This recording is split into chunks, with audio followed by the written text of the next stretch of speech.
A year ago, you said Kyler Murray's difficult. He's not a great teammate. He's not a good leader. He's just amazing. And there are people that push back on that. Well, today, Greg Jennings on my show said, Larry Fitzgerald told me. They rolled out the red carpet too early, and his personality changed. And this is essentially what you reported a year ago. So congrats to you. And now let's segue to this. I did not like what Eric Burkhart did. I understand he's an agent. I thought it was clunky and transparent. What do you think Arizona does? Well, it's interesting. First of all, I can report, because I am at the Combine and I'm seeing lots of people, I can report to you that nobody has called the Cardinals in the, more than 24 hours since that all-cap statement landed. Nobody has even poked around and said, hey, would you guys trade him? And I was shocked. I said, I would call if I were another team. And there's a lot of teams that he'd be a big upgrade, right? Nobody has even poked around. Now, I'm 99.9% sure that those calls would be met by, we're not trading him, don't even bother. But I'm surprised that the overtures haven't been made, because there's so many teams that need a quarterback. Listen, first of all, it's business, and agents will do what agents do. I thought the statement could have been a lot shorter. As an editor, I'm not an editor, I'm a writer, but I would have said, hey, we want more money than they're offering. That's a quicker way to, it probably without the all caps. Instead of the menu. Yeah. And also, you got to understand context, right? Chuck Pagano was a very successful coach of the Colts early on, and he wanted a contract extension, and it was time for him to get a little more money on paper. But he went in the day after they lost the AFC Championship game to the New England Patriots 45-3 and said to the owner, Jim Irsay, hey, what's up with my contract? And it did not go well. Kyler Murray just had not just a bad playoff performance, but a bad body language playoff performance. And we've talked about Aaron Rodgers' body language, how you felt about that in the playoffs. We've talked about Jay Cutler. We talked about Cam in the past. This was a bad body language. And by the way, when you're getting murdered or obliterated in an elimination game, and your quarterback, we know at the very least, is faster than everyone on the field, and he's not even trying to run, that's a weird signal to give your team. He ran twice in that game. And okay. I don't look. By the way, none of his teammates have come out and defended him since his agent released that statement. Not one. Right. And listen, I try not to worry about the drama as much in these contract things. It's always leverage. It's always business. We've been through it on our end. We know it's, you can take a lot of things personally. At the end of the day, it's business. The agent releasing the statement is business. The Cardinals saying, yeah, whatever, we'll pick up your option and we control your rights. I do think the most likely scenario is he comes back and plays and they try to patch it up. But I'll go into this year the same way I went into last year, which I said to you publicly, which was, I'm worried that if things start to go a little bad, we could have a big tailspin here. On the other hand, they might be like last year and start out, what were they, 7-0? I mean, they were great early. And then it'll be, can Cliff and Kyler finish? They did lose Hopkins. That changed some things. Bad playoff performances happen and people bounce back from them. But I want to say they have no reason to blink. They could even not extend him, and he'll come back and play. He loves, I think he loves being the quarterback on game day at least. And so, when he's in the facility, I think he loves it.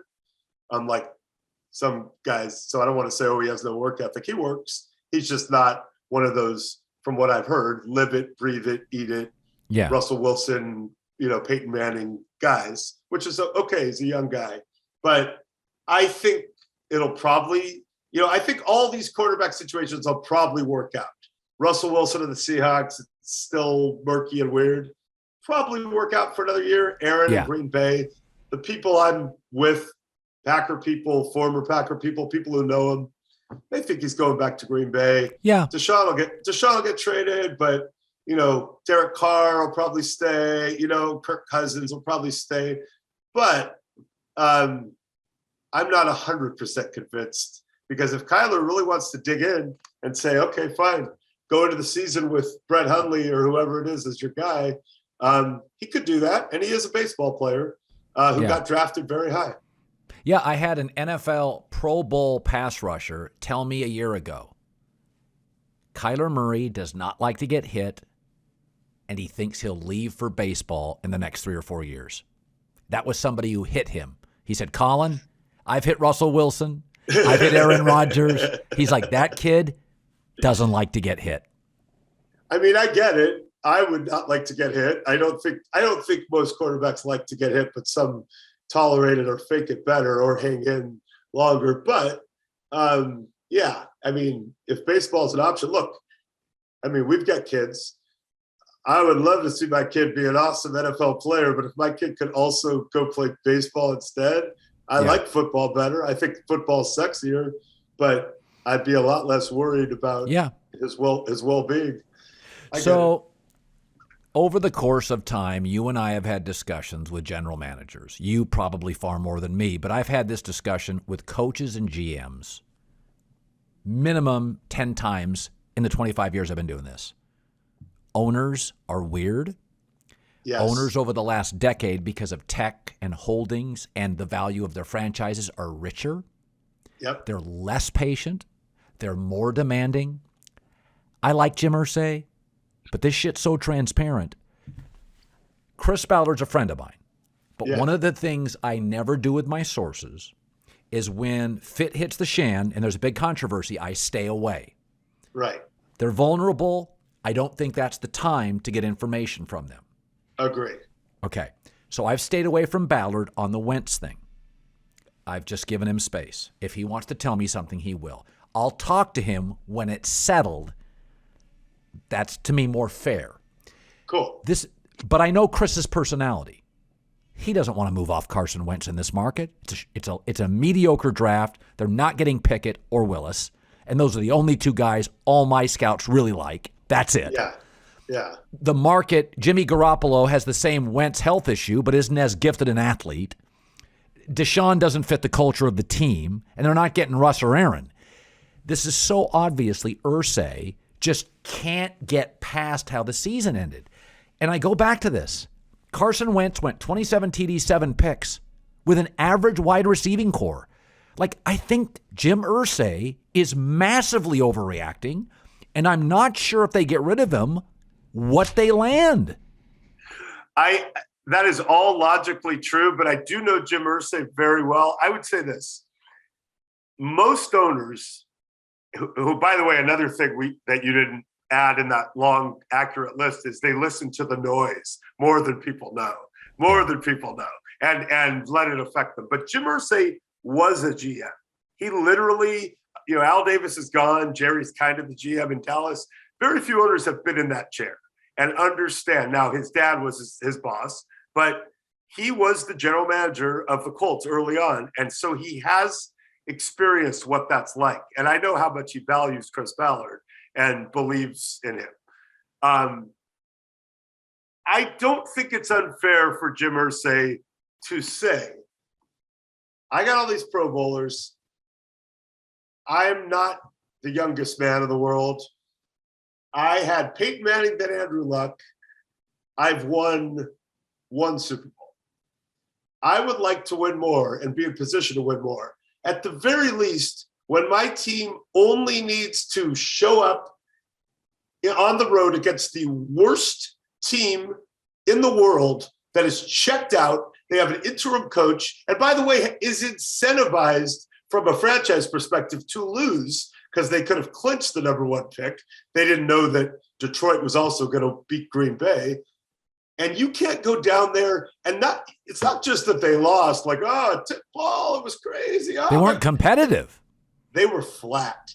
And I love Frank Reich as a coach. I've actually thought he's gotten too little credit previously, But you have to, as the owner and a former GM, you have to look at your coach and your quarterback in that situation and go, what was going on? Now, I don't know what was going on, but I do know they came out flat. They weren't competitive. And I do know the quarterback, who is the most important guy, didn't seem to. Now, maybe he was tired, understandably, coming off COVID.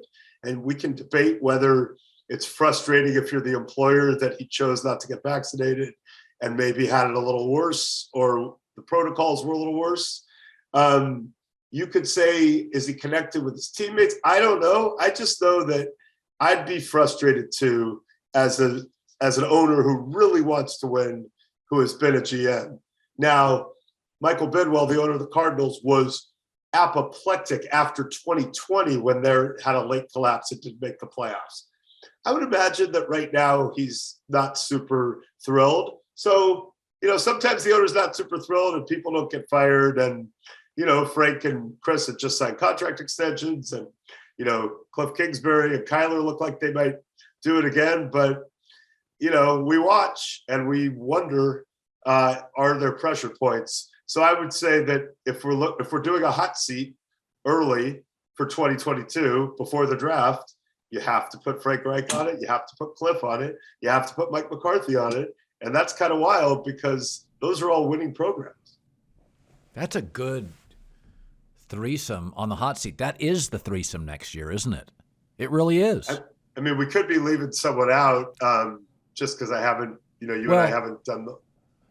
If the Jets look horrible, there will be heat on Robert Saleh, because they did last year look horrible every other Sunday. And Ron Rivera probably in year 3, playoffs in year 1, but a losing record, rough year 2. I know Daniel Snyder's very committed to him, or Tanya Snyder, the acting owner. But, I know Ron feels like he really needs to come back a little stronger this year. And there's always more. I'm just saying, like, it's weird that I get it when it's the Jets or Washington. I don't, it's more striking when it's like playoff team that was the best team in the league the first half of the season, playoff team that looked Super Bowl ready and won a division, the Cowboys, and looked like they were going to be a playoff team coming off a playoff appearance with a bunch of Pro Bowlers and a high-profile quarterback trade. That's 3 pretty, striking things. All right, finally, you live in the Bay Area. You're very, very connected.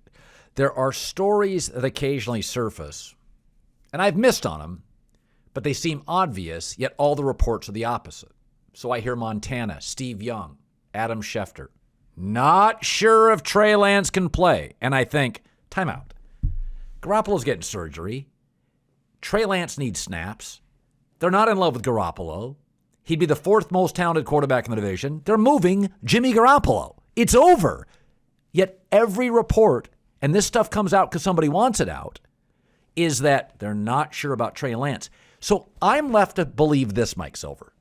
They're doing this so when people call on Garoppolo, they say, hey, we don't know if Trey Lance is good enough. We need a second and a starting corner.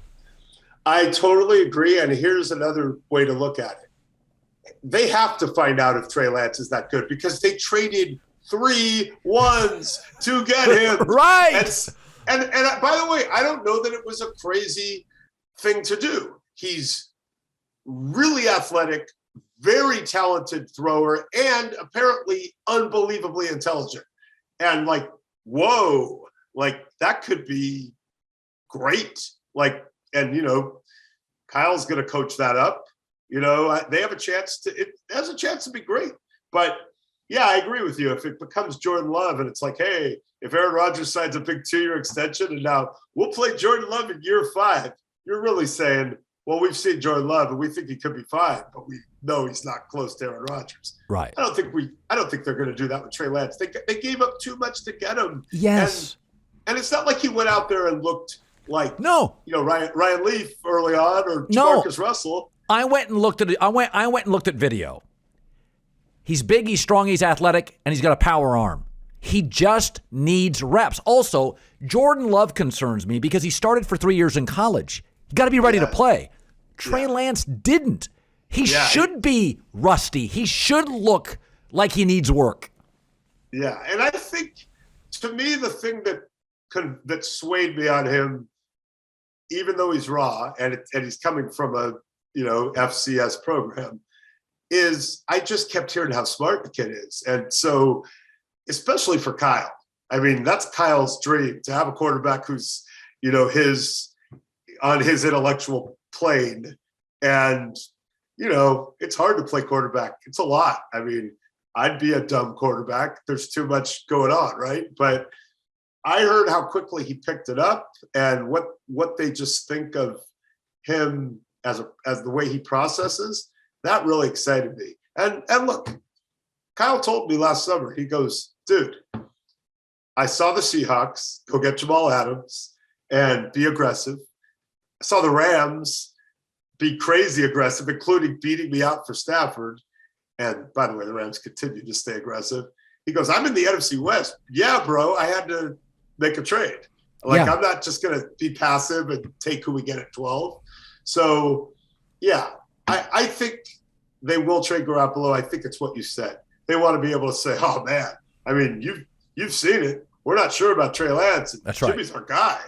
Now, it is weird because if Jaquiski Tartt catches the ball or they run behind Trent Williams up 3rd-1, maybe Jimmy's in the Super Bowl. Maybe he wins the Super Bowl. Then it's a different conversation.